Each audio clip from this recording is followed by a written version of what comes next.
Well, good morning, everybody. If you're at Morrison or if you're at Irving College, I hope you had a good weekend. This is Justin King coming to you sort of live from Dibble. What we're going to do today is just talk about some basic equation solving. One of the things that you've got to do in Core Math 1 is be able to operate in equations very fluently, which just means very quick and almost where you don't even think about it. This needs to become just second nature to you. Now, I've got just a simple worksheet here that has basic two-step equations.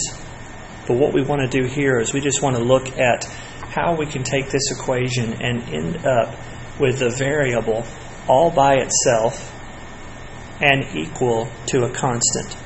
We want to be able to take this variable right now and end up with it being equal to something here. Now, our variable is here, and our variable is a, and it has a coefficient attached to it, and that coefficient is 3. The constant that's on the same side as the variable is a positive 7. And we know that this expression, 3a plus 7 equals 22. What we want to do is we just want to get in our heads a good system to be able to take a two-step equation like that and very rapidly get the variable by itself and get our answer. And this is a very simple equation. It's one that you see during 7th grade math. It's not one that should challenge anybody quite yet. This is really just kind of a review. But we're going to start building into more complicated equations from this. Personally, I always start by removing the constant first. We have a constant of positive 7, and constants come in and out of equations only one of two ways. Constants can only come in and out of equations by addition or subtraction.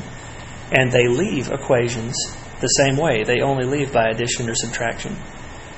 Since this one has been added to this side, we have added 7 to 3a. We can remove that 7 by subtracting its opposite. We can subtract 7 from this side, and those two will cancel each other out and leave us just with 3a on the left-hand side of the equal sign. But the first commandment of algebra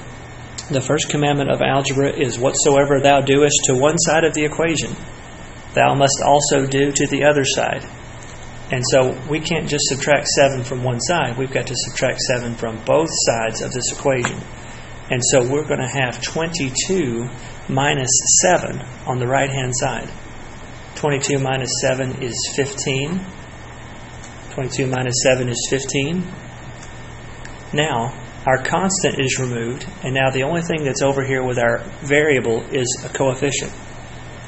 And coefficients only come in and out of equations in two ways. It's very much like constants. Constants only come in by addition and subtraction, but coefficients only come in and out of equations by multiplication or division. We know that when we see a coefficient and a variable attached to one another like this, that means multiply. And so our a has been multiplied by 3. And so how do we remove that? We remove that by the inverse operation. Since it's been multiplied by 3, we're going to divide by 3. And that will cancel the 3's out and leave us just with a. Now, we also must divide this side by 3. And so we're going to have 15 divided by 3. And we know 15 divided by 3 is 5. And so we have a equals 5. And what I'd like to do here is I'd like to think, okay, what happens if we put that back into our original equation? What happens if we take a and plug it back in here for our original equation, put it back into our variable at the very beginning?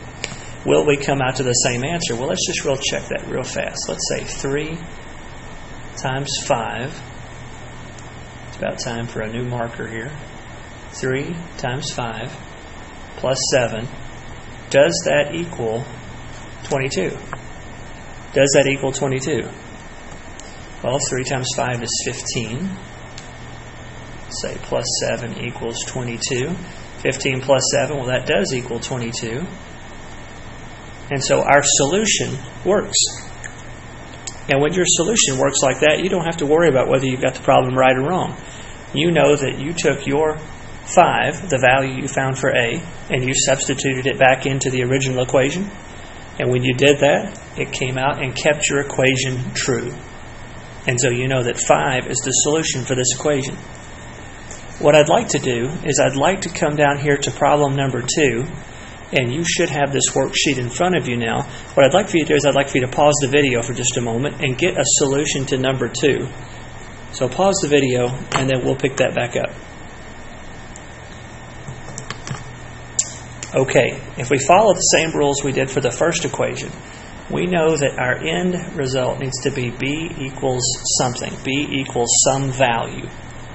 b equals some value. So we're going to remove the constant first. We're going to subtract 2 from both sides.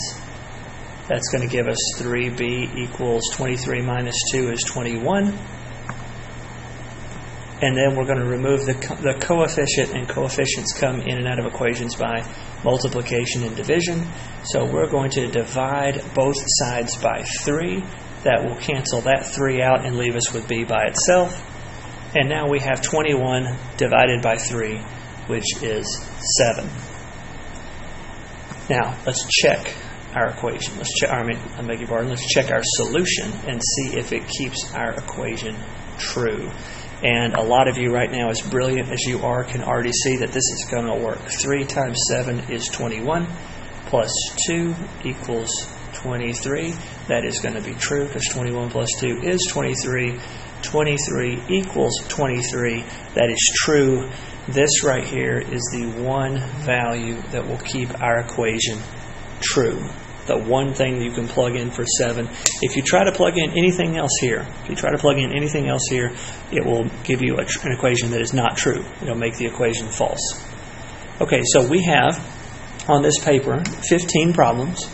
I would like for you to do these 15 problems, and you will probably be able to get this done in class time. I'm going to expect my Dearborn students to get this done in class time, and then we have a second video where we're going to talk about some equations that are a little bit more challenging. Okay, see you in a bit.